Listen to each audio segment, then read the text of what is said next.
L'Europe investit dans le logement social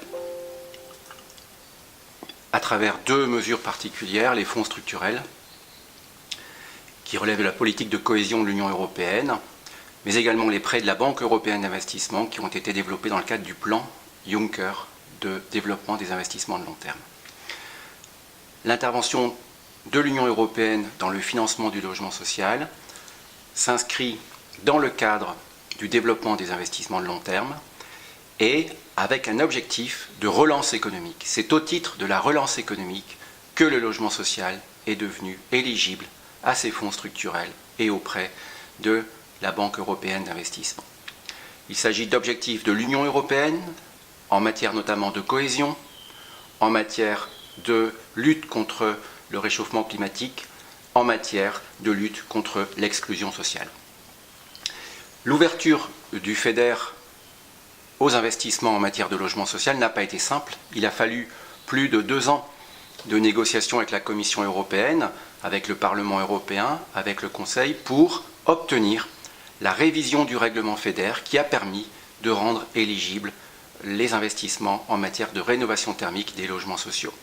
Et c'est dans le cadre du plan de relance économique du président Barroso que cette mesure a été introduite. Il y a donc un lien direct entre les volontés de relance économique, de relance contracyclique et l'intervention de l'Union européenne dans le secteur du logement social.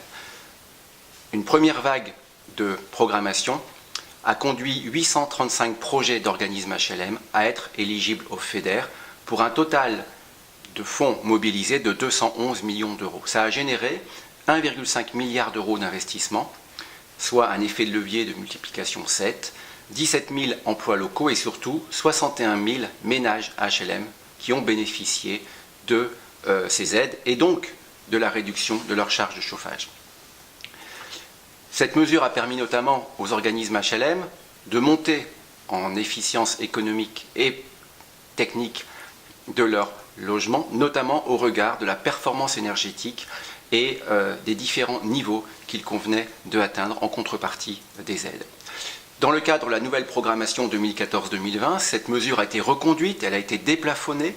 Aujourd'hui en France, il y a 475 millions d'euros de FEDER qui sont programmés dans les régions françaises pour venir financer des projets de rénovation thermique du parc HLM. Ça peut générer potentiellement 3,3 milliards d'euros d'investissement, 42 000 emplois locaux et surtout bénéficier in fine à 150 000 ménages HLM.